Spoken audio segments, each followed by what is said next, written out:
What's up, YouTube? This is Mathers97, and welcome to another episode of Jett Storm's My Career Mode here in WWE 2K15. And look at this. Jett Storm has been promoted. You're one step away from reaching one of our biggest shows, SmackDown. Continue to win, raise your popularity, and progress as a face or heel, because all of that is going to matter at the next level. So, Jett Storm promoted to main event. We've got the Intercontinental Championship on this brand.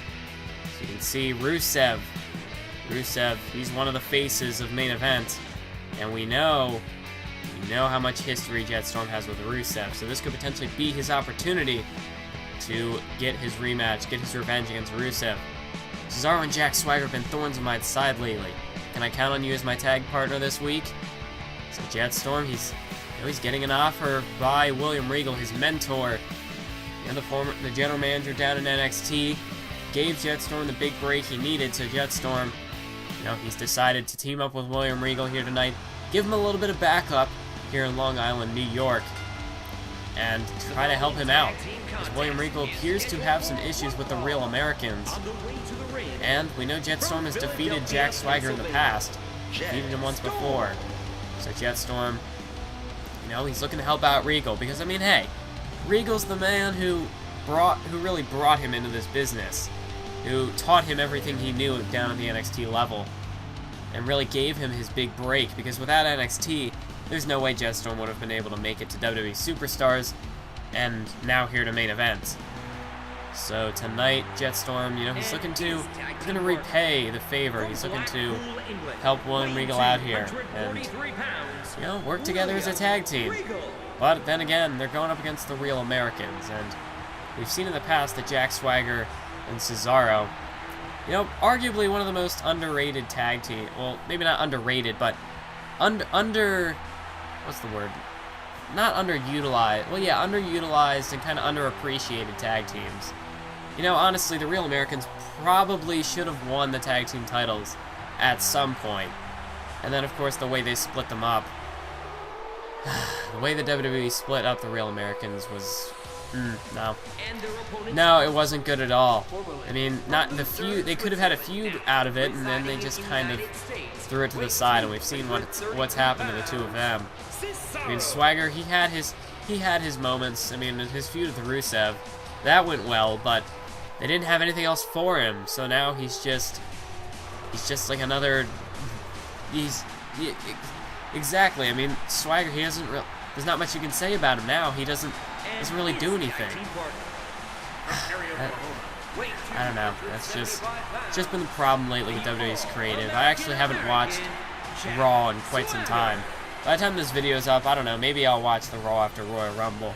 I'm not sure. It's been like 3 weeks, almost a month since I last watched Raw, because I can't sit through it anymore. It's like, the way I think of it, it's like watching anime filler. It's boring, and you just want to get back to the main plot, and it really, that's what WWE has been, that's what I've compared it to, that's what I think it's been like lately, because I just haven't enjoyed it, and it just seems like, they have all this talent, but they don't know how to use it, because their creative writers suck.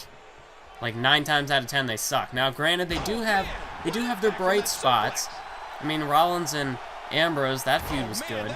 Bray Wyatt and Ambrose had potential. They did a great job at starting it off, but then they just threw it away. I don't know. I've just been really frustrated with the creative direction of WWE lately. I am gonna watch the Royal Rumble, but by the time this video is up, it will be after Royal Rumble. So hopefully you all enjoyed the Royal Rumble. I'm not sure who's gonna win. Hopefully, it's not Roman Reigns. He's not ready. Reigns is not ready.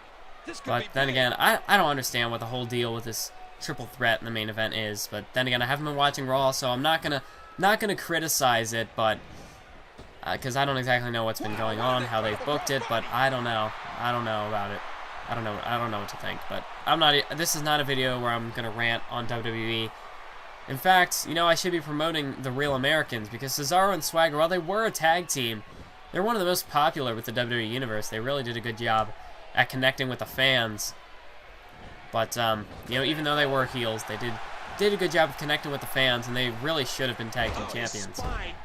They were definitely worthy of being tag team champions.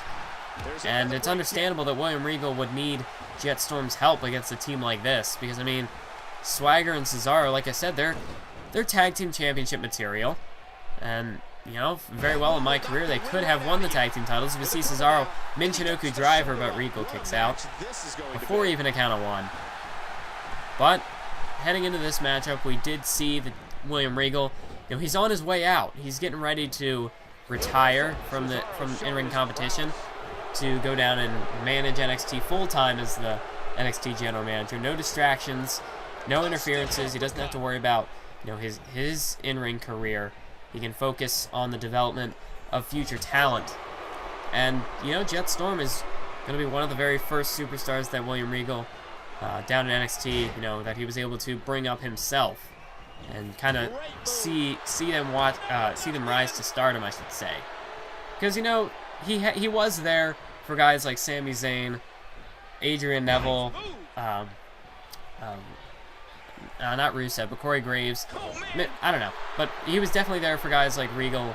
What am I saying? He was there for Sami Zayn and Neville in kind of the latter half of their NXT career. But, you know, he wasn't there in the beginning because JBL at the time was the NXT general manager. And JBL really, he was the guy who kind of brought them in and kind of watched them grow, watched them become better down in NXT. But William Regal, you know, his crop of guys really were the later superstars who are just now making their way into NXT. And, you know, of course, Jett Storm's group, who is, you know, they're the generic successors to guys like Zayn and Neville. But I mean, because we got like Hondero, Tommy Wall. Tommy Wall has potential, I guess. I mean, definitely looks like somebody that Vince McMahon will push. Zeus Tucker, on the other hand, he's just gonna flop. I don't see how he can become a success. Hondero, maybe. Baron Blade, he's certainly got the aggression. He's got the ruthless aggression that Vince McMahon would like. So I think Baron Blade could have a future. Although, you know, ever since he had his match with Jett Storm at Payback, we haven't seen much of him. We don't know what happened to we don't know what happened to Baron Blade. But I'm sure Baron Blade, you know, he seems pretty confident in his abilities that he can one day become a future WWE champion, a future main eventer, Hall of Famer, legend, icon in this business. But I don't know, we haven't seen much of him since his match with Jett Storm at Payback. But Jett Storm definitely, I think, has the potential to become a success here in the WWE. And, you know, he wants to get one last sort of run. I mean, what am I saying? William Regal wants to have one last run as a singles competitor. And, you know, Jett Storm shows that he's been raised right. You know, he respects his elders, and he's looking to help Regal live out that dream, live out the goal of, you know, one last run here in the WWE. And he wants his last opponent to be Jett Storm. So Jett Storm, I mean, really, he's doing a lot for William Regal here to try to repay him for all the favors Regal had given him, all the opportunities Jett Storm received down in NXT. William Regal was basically the cause of that, or even if he wasn't the sole cause, he was a major influence on the progression of Jett Storm. I mean, he gave him the opportunity to win the NXT title. He gave him the opportunity to defend the title 4 weeks in a row, which, you know, may have been a tough task for Storm to handle. But without that, you know, Jett Storm wouldn't have been called up to the WWE Superstars, to the main roster, in nearly the short amount of time that he was. It would have taken him much longer to make it to the main roster. But William Regal really gave him the opportunity to showcase his abilities. And Jett Storm, he's looking to repay the favor here tonight, help him out in this tag team match against the Real Americans. But right now, Swagger's in control. Jett Storm is really taking a beating here. His amateur wrestling takedown there by Jack Swagger. Planted Jett Storm right there. And now Swagger, oh, a chop block right there to the knee, to the shin, to the ankle of Jett Storm. And Storm's in trouble right now, but luckily his foot was under the ropes for the rope break. But I mean, right now, Swagger, that really is a big setup for his signature Patriot lock.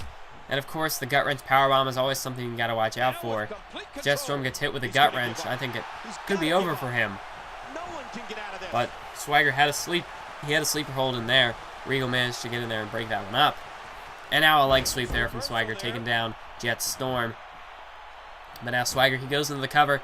There's one, not a 2 count though, as Jett Storm manages to kick out. But to kind of step away from the match a little bit here, I've been thinking lately about what I want to do with, because I mean, once my career mode finishes up, I'm gonna want some sort of second series to go alongside Universe mode. And I'm thinking about it, but I'm really not too sure if I'm gonna wind up doing ECW 2K15 this year. I don't know. I don't know. I'm not really feeling it. I mean, I was really looking forward to doing it on this year's game, but I may just wait till next year, see what happens, and figure out where I'm gonna go from there. Because with UCW 2K15, that would take a lot of like video editing, and it would take a lot more time than a series like. I mean, it would just take. I don't know exactly what I'm trying to compare it to, but it would take a lot more time to edit and put everything together. And rendering is the big issue, because if I'm gonna have episodes that are like an hour long each time, like each video I make, and they're gonna be an hour long each episode, that takes a long time to render. And the way my laptop is, how slow it goes, that takes almost a full day to render one episode.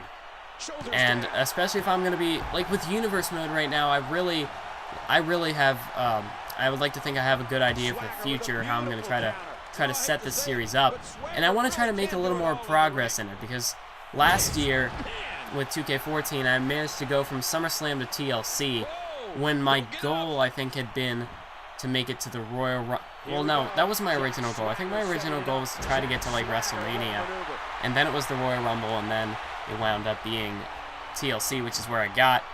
And this year my goal is to try to make it to SummerSlam. And you know, last year the way it went was I would have like a pay-per-view once every 3 months or so. It was really slow progress, and I kind of want to change that this year. So I was considering maybe possibly doing a SmackDown vs. Raw 2007 General Manager mode on the PlayStation 2, because I'm not going to go and buy an Xbox just to play the game, just to play one game. That's a terrible purchase. That's a terrible way to try to manage my money. But I was thinking, you know, I have a PlayStation 2, although I don't have the game on me right now, but I'm sure I could go and buy it, and it wouldn't cost all that much. And I would really enjoy doing a SmackDown vs. Raw 2007 GM mode, because then, I mean, the roster for that game was just one of my favorite rosters in a game that I've played. I mean, you got, of course, guys like Eddie Guerrero in there. You even got some cool legends. You've got Shelton Benjamin, Rob Van Dam. Man, I don't know. It's been a while, but I've been like really looking forward to a potential 2007 GM mode, and especially with the way 2K15 has kind of turned out this year. Once I finish up my career mode, which I don't know how long it's gonna go, because with this my career mode, I want to kind of take a slower sort of progression through the series and try to explore like as many storylines as I can, like we have with the Regal one right here. There's a cover off the Eye of the Storm, and William Regal gonna pick up the victory for the team, thanks to the assist from Jett Storm there. But with my career, really how I'm gonna wind up editing these things, as I've already recorded up to, like, I'm up in the 30s for episodes with career mode, and my plan, I mean, the way I've recorded it is basically any of the, oh, we don't have anything lined up for you this week, here's a random squash match. All those matches I'm basically just going to cut out. I'm not even recording them. I'm just playing them off screen so I can progress through career mode faster and just get storylines. Because, you know, that's really what I kind of want this series to be about. Not just for you, the viewer, but for me as well. Because I want to see what all storylines and how much enjoyment you can actually get out of this career mode with its storylines. And at the same time, if I just show you an episode which has like 5 squash matches and that goes on for like 3 episodes straight, I mean, that's not entertaining, because none of them mean anything. So if I at least show something with a storyline, I feel like that can be more enjoyable to watch. Now this isn't a storyline match, but it is a storyline match, because Jett Storm, remember way back when Jett Storm made his WWE debut, he lost to Rusev, and then the very next week he lost to Damien Sandow. And Jett Storm, he's here for redemption tonight. He wants revenge against Sandow. And that's what this matchup is all about. It may be a dark match, but dagnabbit, Jett Storm, he needs revenge. Doesn't matter if it's a tune-up match, a dark match. Doesn't even matter if it's just some random live tour match. You know, Jett Storm, he needs to prove himself to Damien Sandow that he can beat Sandow. And that's what this matchup is here tonight. But I am thinking, now I know if I would set up my PlayStation 2, that's being kind of hypocritical.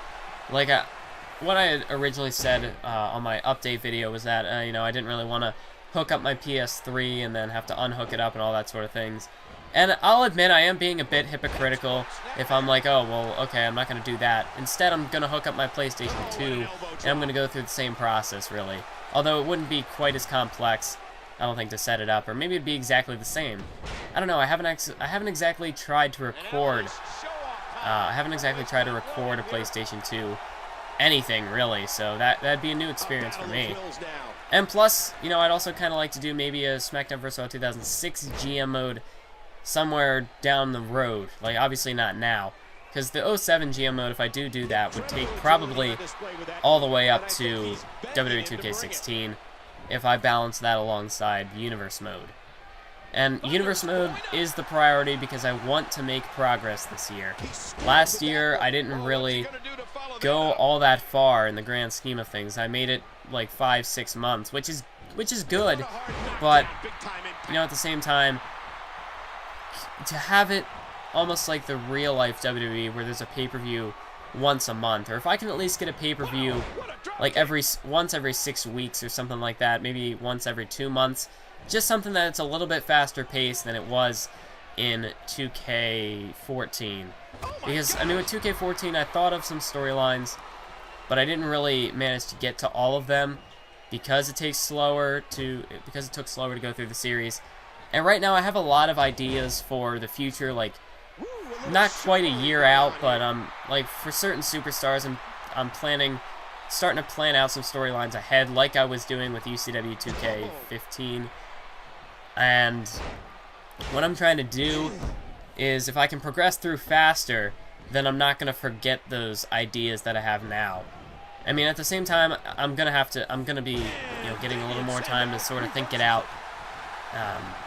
Like, of course, what I'm planning out, say if I was predicting a match for, like, Survivor Series, I mean, I'll still have plenty of time to think out a story for that, but at the same time, if it takes me a year to get to Survivor Series, I'm not going to have the same ideas that I have, like, say if I'm doing this in 2016, January 20-something, 2016, I'm not going to have the same ideas then as I'm going to have now.